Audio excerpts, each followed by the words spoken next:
The history of civilization is the history of the education of mankind. From the beginning, we needed some way of accumulating and recording our culture and technological advances. Because first-hand experience in everyday living could not teach skills such as writing, reading, and math, a place devoted exclusively to learning, the school appeared and has become a foundational part of a progressive society. Children around the world now enjoy the right and also have the responsibility to go to school, but in some parts of the world, they are fighting and even dying for this right. Malala Yousafzai is a leader in educational rights. She speaks out for the rights of girls and all children to attend school and to get an education. Despite the fact that in 2012, at 15 years of age, she was shot in the head by the Taliban for speaking up for girls' educational rights in her native Pakistan. Her legacy of peace and education for all is gaining momentum today. Pakistan is a country in South Asia bordered by India, Afghanistan, China, and Iran. Previously home to many cultures, Pakistan has been ruled by different empires and dynasties. Islam, the principal religion, was introduced in the 11th century. Taliban, a word originally meaning student. They are a fundamentalist Islamic militia rooted in the strict adherence to Islamic law or Sharia law. In the 1990s, the Taliban grew more and more violent and extreme in their interpretation of Islam. This is at the heart of the struggle for girls for education in Pakistan. Malala Yousafzai was born July 12, 1997, in Pakistan. She grew up in the Swat Valley, a place with green mountains and beautiful waterfalls. Her father, Ziauddin Yousafzai, founded and operated a school in Swat, and she grew up having a great value and love for education. She was always excited to compete for top marks with her friends. As she was growing up, she watched her father, a devout Muslim, speak up for the education of girls in Pakistan. To open the schools on gunpoint, and on the other hand, the militant Taliban, they are going to close it on the gunpoint. So education is something it can't afford such a tight security situation. But the Taliban continued to grow in strength. Their extremism brought terror and fear to Swat. People would be publicly punished if they did not adhere to their interpretation of Sharia law. Women would be beaten if they were seen in public unescorted by their husband or male relative. The governmental officials who spoke out against the Taliban were beheaded and left in the town square. And on January 15, 2007, girls were ordered to stop attending school.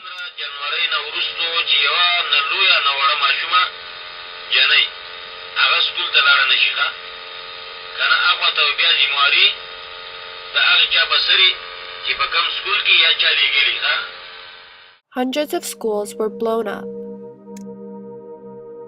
Malala was asked by the BBC to participate in an anonymous radio diary so that the world could learn firsthand of the struggle of the schoolgirls in Pakistan. She was also featured in a documentary made by the New York Times. But I see a great potential in my daughter, that she can do more than a doctor. She can create a society where a medical student would be easily able to get her doctorate degree. She began receiving death threats, but spoke out anyway.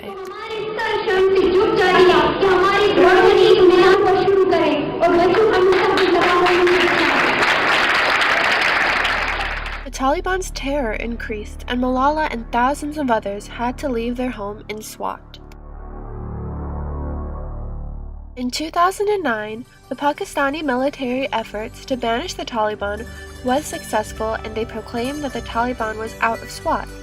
People returned to their homes, and Malala found her school damaged but still standing. Her father gathered the teachers and school began again, but there was always that fear that the Taliban were still there, hiding in the shadows. Malala continued to speak out for the rights of girls to be educated. I will get my education if it is in home, school, or any place. The Taliban leaders who were still in the region were angered and voted to kill Malala. On October 9, 2012, Malala and her friends were ready to go home from school. Suddenly, a young gunman member of the Taliban got on their bus. He asked the girls which one of them was Malala, and then he shot. Fired three bullets, and one hit you on the left side of my head. She was shot at point-blank range, but survived. The incident drew worldwide attention of this girl's bravery to stand up to the Taliban and to speak up for girls' education even in the face of threats. She recovered, and the incident made her stronger. So here I stand, one girl among many. I speak not for myself, but for those without voice can be heard. Those who have fought for their rights. Their right to live in peace.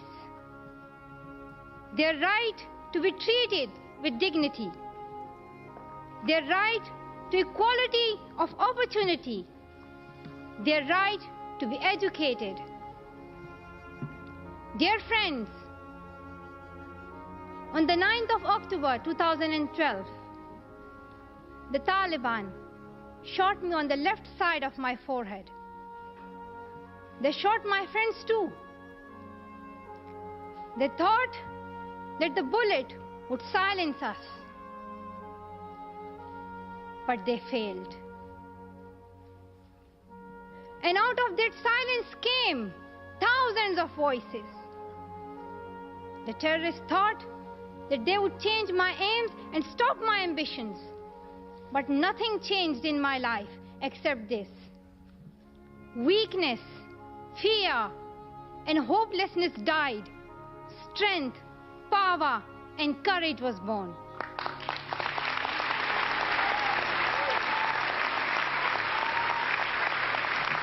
Malala Yousafzai is the recipient of numerous awards for speaking out for the rights of all children to go to school.